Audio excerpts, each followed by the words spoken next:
ఆరు గ్యారంటీలో భాగంగా రేవంత్ సర్కారు ప్రజలకు ఇచ్చిన హామీలను వరుసగా అమలు చేస్తోంది. ఇందులో భాగంగా ఫస్ట్ విడతలో పాత రైతు బంధు పథకాన్ని అమలు చేసిన రేవంత్ సర్కార్ వచ్చే నెల నుండి 15,000 రైతు భరోసా ఇవ్వాలని నిర్ణయించింది. ఎన్నికల హామీలో భాగంగా ఇప్పటికే చెప్పేసిన సీఎం రేవంత్ రెడ్డి తెలంగాణ అసెంబ్లీ సమావేశాల నిర్వహణకు ప్లాన్ చేస్తోంది. అయితే సమావేశాలు వారం నుండి 10 రోజులు నిర్వహించాలనే యోచనలో ఉంది. ఈ సమావేశాల్లో రైతు భరోసాపై ప్రత్యేకంగా చర్చించనుంది. తరువాత రైతు భరోసాలో మార్పులు చేయాలని చూస్తోంది.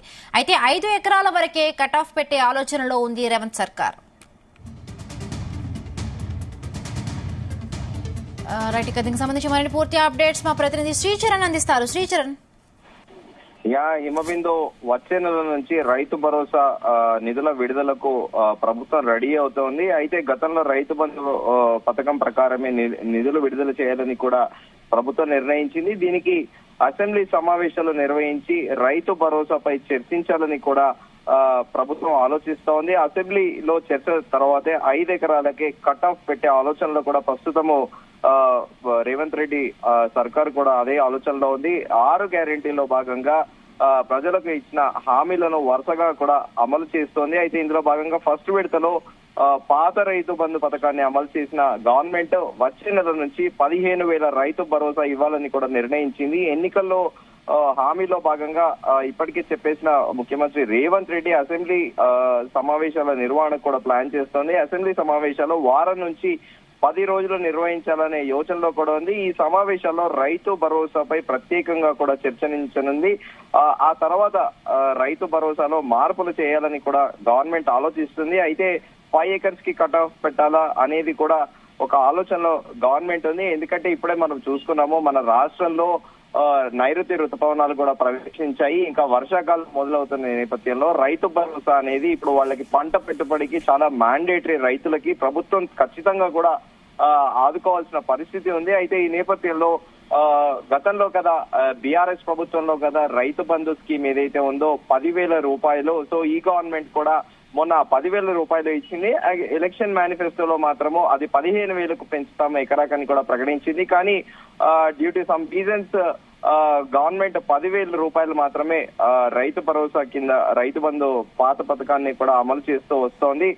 అయితే ఇప్పుడు గవర్నమెంట్ కి ముందున్న ఛాలెంజెస్ ఏంటంటే పార్లమెంట్ ఎన్నికల సందర్భంగా కూడా పలు వేదికలపై ముఖ్యమంత్రి రేవంత్ రెడ్డి ప్రామిస్ చేస్తూ వస్తారు. ఆగస్టు 15 లోపల ఎట్టి పరిస్థితుల్లోనూ రైతులకు 2 లక్షల రుణమాఫీ చేస్తామని కూడా ఆయన హామీ ఇచ్చారు. అయితే ఇప్పుడు ఆ ఇచ్చిన హామీలపై కూడా కసరత్తు ప్రారంభించింది గవర్నమెంట్.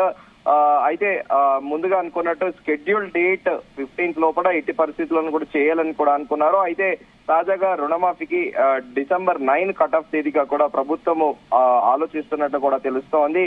అయితే అప్రాక్సిమేట్ గా ఒక అంచనా ఆగస్టు 15 లోగా రైతు రుణమాఫీ చేసేటందుకు 30,000 కోట్ల అవసరం కానుండగా రైతు సంక్షేమ కార్పొరేషన్ రైతుల రుణాలకు కూడా బదిలీ చేసుకోవాలని కాంగ్రెస్ గవర్నమెంట్ భావిస్తోంది. అయితే దీంట్లో రైతు రుణమాఫీ పైన 2 things ఉంటాయి. గోల్డ్ లోన్ ఎంతమంది తీసుకున్నారు, గోల్డ్ అంటే బంగారాన్ని తాకట్టు పెట్టి బ్యాంక్ లో లోన్ తీసుకున్న రైతు ఎంతమంది ఉన్నారు, అలాగే ఎస్ఎల్బిసి కింద కూడా రుణాలు ఎంతమంది తీసుకున్నారు అనేది కూడా ఆ డేటా అనేది ఇంకా పూర్తి స్థాయిలో గవర్నమెంట్ ఎక్కడ కూడా అఫీషియల్ గా బయటికి రిలీజ్ చేయలేదు.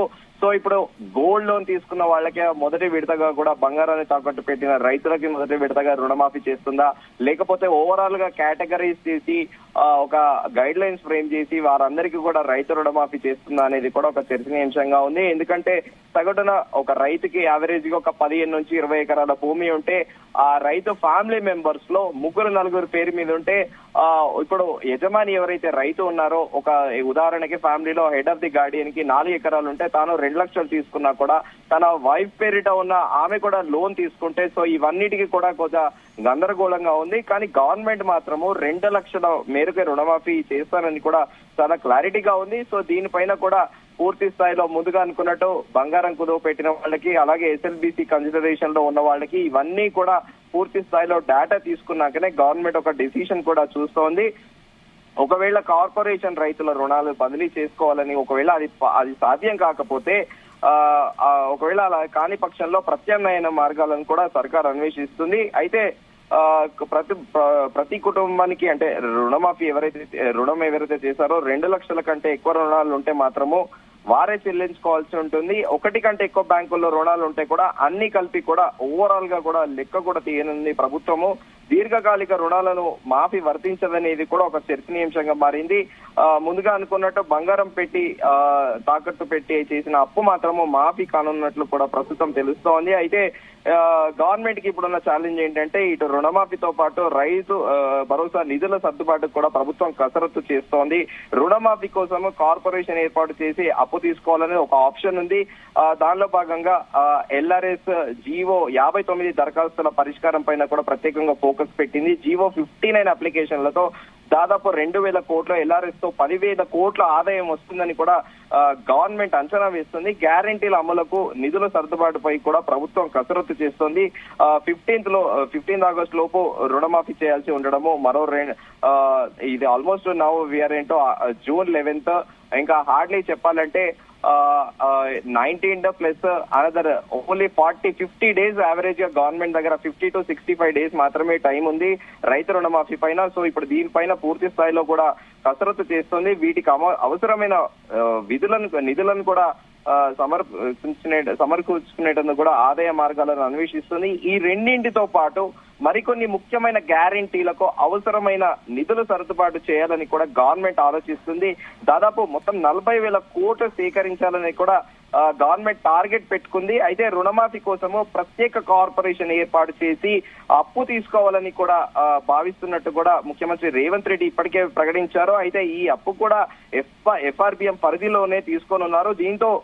దీంతో పాటు ఇతర ఆదాయ మార్గాల పైన కూడా ప్రభుత్వం దృష్టి పెట్టింది. అయితే ఇప్పుడు రిజర్వ్ బ్యాంక్ ఆఫ్ ఇండియా రైతు రుణమాఫీ గురించి ప్రత్యేకంగా గవర్నమెంట్ లోన్ తీసుకునే మాఫీ చేస్తా అని చెప్తుంది. ఒకవేళ కార్పొరేషన్ లో ఉన్న నిధులు ఏవైనా బదిలీ చేయాలంటే కూడా ఖచ్చితంగా reserve bank of India approval ఉండాలి. ఎందుకంటే reserve bank of India concern లేనిది కూడా ఏది కూడా ఫండ్స్ అనేది కూడా ట్రాన్స్ఫర్ చేయడానికి వీల్లేదు. సో ఈ పరిస్థితులలో మొత్తము ఈ నిధులన్నిటికీ కూడా సర్దుబాటు చేయాలని కూడా 40,000 crores ఎస్టిమేట్ బడ్జెట్ కూడా గవర్నమెంట్ పెట్టుకుంది.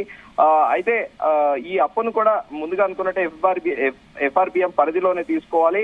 దీంతో పాటు ఇతర ఆదాయ మార్గాల పైన కూడా ప్రభుత్వం ప్రత్యేకంగా దృష్టి పెట్టింది. ఏ విధంగా కూడా తొందరగా నిధులు సర్దుబాటు చేసుకోవచ్చు అనే దానిపైన కూడా ఒక రిపోర్ట్ కూడా రెడీ చేయాలని ముఖ్యమంత్రి అధికారులను కూడా ఆదేశించారు. అయితే దీంతో పాటు కోర్టులో పెండింగ్ లో ఉన్న LRS ఇష్యూను కూడా త్వరగా పరిష్కరించుకొని ముందుకెళ్లాలని కూడా ముఖ్యమంత్రి రేవంత్ రెడ్డి భావిస్తున్నారు. అలాగే జీవో 59 కింద వచ్చిన రెగ్యులరైజేషన్ అప్లికేషన్ ను క్లియర్ చేయాలని కూడా ప్రభుత్వం భావిస్తుంది. తద్వారా 2-3 నెలలలో వీలైనంత ఎక్కువ ఆదాయం సమకూర్చుకోవాలని కూడా ప్రభుత్వం ప్రస్తుతం ఆలోచిస్తోంది. రుణమాఫీ కోసము కొత్త కార్పొరేషన్ కూడా ప్రత్యేకంగా ఏర్పాటు చేయాలని కూడా ముఖ్యమంత్రి రేవంత్ రెడ్డి భావిస్తున్నారు. దాని ద్వారా వివిధ ఆర్థిక సంస్థలు లేదంటే RBI నుంచి కూడా అప్పు తీసుకోవాలి అనుకుంటున్నారు. కార్పొరేషన్ ద్వారా ఎక్కువ మొత్తంలో అప్పు తీసుకోవచ్చని కూడా ఫలితంగా ఒకటేసారి 2 లక్షల రుణమాఫీ చేసే అవకాశం ఉంటుందని కూడా భావిస్తుంది. Right, thank you Sricharan, thanks for the updates.